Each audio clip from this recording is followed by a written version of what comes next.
विचार करना कि शंकर भगवान की शिवरात्रि साधना की रात्रि होती है। शंकर भगवान की शिवरात्रि एक आराधना की रात्रि होती है।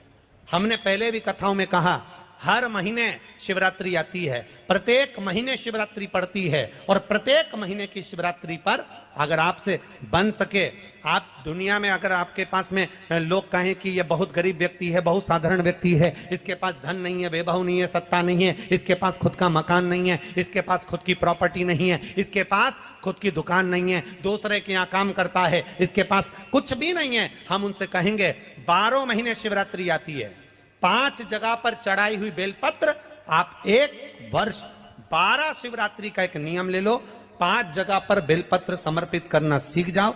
एक बेलपत्र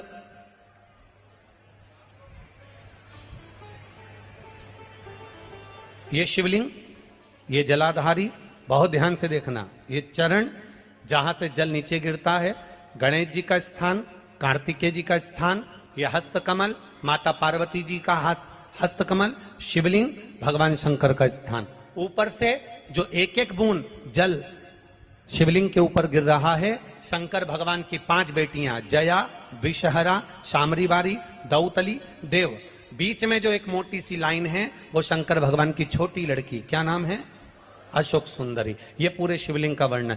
5 जगह पर बेलपत्र, 5 स्थान पर बेलपत्र, 12 महीने की शिवरात्रि। आप दूसरे के यहाँ काम कर रहे हो, नहीं है नौकरी, नहीं है काम, दूसरे के मकान में रह रहे हो, खुद का मकान भी नहीं, खुद का प्लाट भी नहीं, खुद की प्रॉपर्टी भी नहीं, बहुत संघर्ष की जिंदगी जी रहे हो, ठेला धका रहे, लॉरी चला रहे, गाड़ी चला रहे, ऑटो चला रहे, अपने लिए करने का प्रयास करना।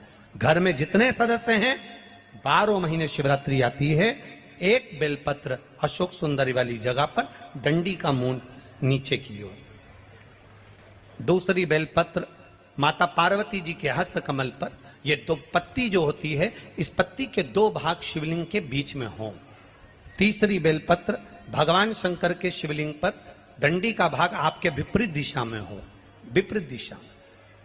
चौथी बेलपत्र भगवान शंकर का जहां से जल बहकर जाता है, जमीन पर जो जल बहता है, जमीन पे से जो जल बहकर जाता है, चौथी बेलपत्र उस जमीन के जल पर जहां से वो पानी बहकर जा रहा है, पूरे शिवलिंग को छोड़कर जहां से पानी जमीन पर बहकर जा रहा है उस स्थान पर। और 5वीं बेलपत्र नंदी का जो पांव ऊपर उठा हुआ है, उस पांव के पास में 5वीं बेलपत्र समर्पित करना। एक शिवरात्रि से लेकर 12 शिवरात्रि जो 1 वर्ष तक कर लेता है, 1 वर्ष अपनी कड़ी मेहनत के साथ में मेहनत पूरी करना। और ये 5 बेलपत्र हर महीने जो शिवरात्रि आती है उस पे समर्पित करना प्रारंभ कर दीजिए और मेहनत करना प्रारंभ कर दीजिए। आपको आपके कर्म का फल मिलेगा। साल भर के अंदर आप अच्छे बनकर बैठ सकते हैं। कंकर में शंकर समाहित होता है। मैंने सुना शिव महापुराण में एक लोहे के टुकड़े को भी तू सोना बना देता है। मैंने सुना शिव महापुराण में एक कांच के टुकड़े को तू हीरा बना देता है। मैंने सुना शिव महापुराण में कि 12 शिवरात्रि का जो वर्णन है करा, 12 शिवरात्रि का जो स्मरण करा, 5 बेलपत्र का जो वर्णन किया, वो बेलपत्र का मैं भी उसको चढ़ाना प्रारंभ करूं। 12 शिवरात्रि पूरी होगी, मेरा देव अधिदेव महादेव सुनेगा जरूर और मेरी झोली भरेगा जरूर।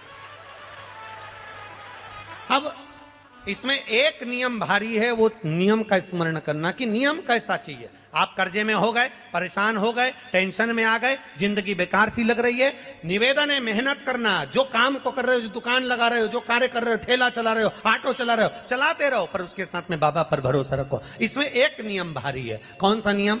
कि मान लो 12 शिवरात्रि में आप 1-2 शिवरात्रि शिव जी के मंदिर पहुंच गए, तीसरी शिवरात्रि पर भूल गए या किसी कारणवश कहीं दूर चले गए, ना जा पाए, तो घर के जितने सदस्य हैं सबसे निवेदन है कि 12 महीने की शिवरात्रि का नियम बना रहे हो तो घर के सभी लोग बेलपत्र चढ़ाने का नियम बनाओ। उसका कारण यह है, घर का एक व्यक्ति अगर बाहर चले भी गया, घर का दूसरा व्यक्ति शिवरात्रि को भूल भी गया, घर का तीसरा व्यक्ति किसी कारणवश काम में लग भी गया, तो घर का चौथा व्यक्ति तो शिवरात्रि याद रखेगा और हमारा नियम पूरा हो जाएगा। नियम पूरा हुआ तो हमारा कार्य पूरा।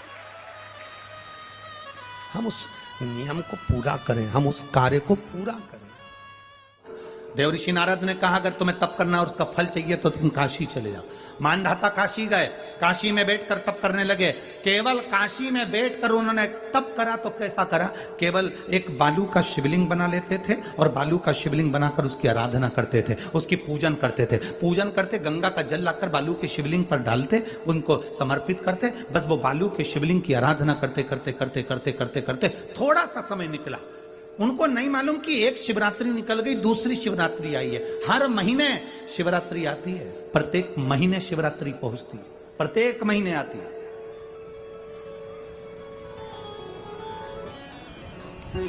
मानधाता ने बालू का शिवलिंग बनाया, पूजन करना प्रारंभ करी, गंगा जी का जल ले जाकर चढ़ा देते।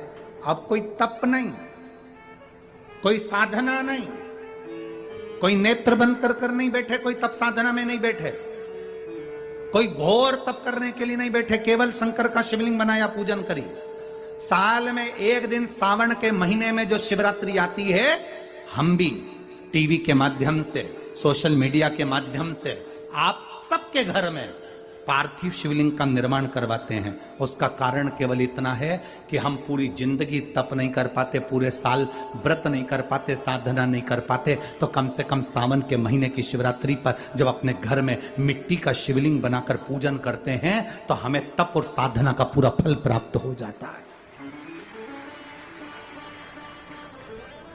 करने वाले, विरोध करने वाले करते रहते हैं, शाम को तो व्रत ये वाला उपवास करना ही नहीं था, पूजन कराना ही नहीं थी, इसमें ऐसी पूजन करा दी, उसमें वैसी पूजन करा दी, ये गलत बोल दिया, ये सही बोल दिया, ये ऐसा कर दिया, काली मिर्ची चढ़वा दी तो ये चढ़वा दी। बोलने वाले बोलते रहेंगे। तुम अपना काम करो, पार्थिव शिवलिंग का निर्माण करो, पूजन करो, आराधना करो, विसर्जन करो।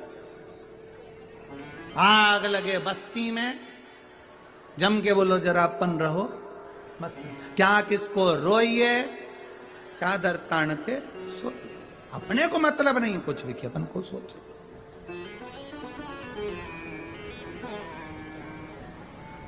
अपनी जिंदगी का सार्थकता सिद्ध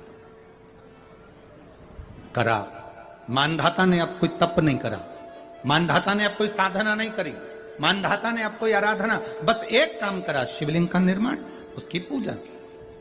आपसे भी निवेदन करते हैं, समय मिला करें, हफ्ते 2 हफ्ते में गमले के अंदर ऐसी मिट्टी को उठा लो शिवलिंग जैसी और जल चढ़ाकर पूजन करके वहीं विसर्जन कर दो। उसी गमले में, उसी मिट्टी को वहीं विसर्जन करो।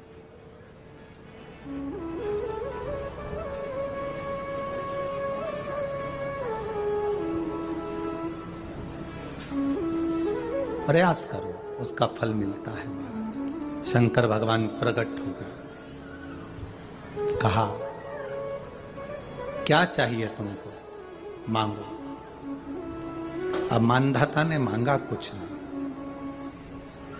मानधाता ने कहा कि पहले तो मैंने जब तप करा, साधना करी, आराधना करी, तब तो मुझे आपका दर्शन नहीं हुआ, और अब आप मेरे सामने आ गए तो मैं मांगू, ये श्रेष्ठता कहाँ है?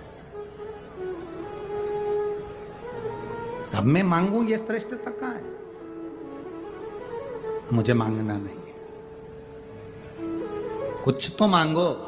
नहीं, मानधाता ने कहा बस इतनी कृपा करना, प्राण छूटने का जब समय आए तो मेरा शिव सामने हो और मेरा ये आत्मा, मेरी जब मृत्यु हो तो ये आत्मा शिव में और कैलाश में विलीन हो जाए, बस ऐसी कृपा कर, और कुछ भी नहीं, और कुछ नहीं चाहिए। बस यही होना चाहिए। उसका जो फल है वो जीवन का एक आनंद सुख देने वाला हो। हमने कथा में कहा था शुरू में, माता क्या होती है? निर्माता। आप माता हो, आप निर्माता हो। अपने बच्चे के हाथ में एक लोटा जल लेकर मंदिर भेजने की जवाबदारी तुम्हारी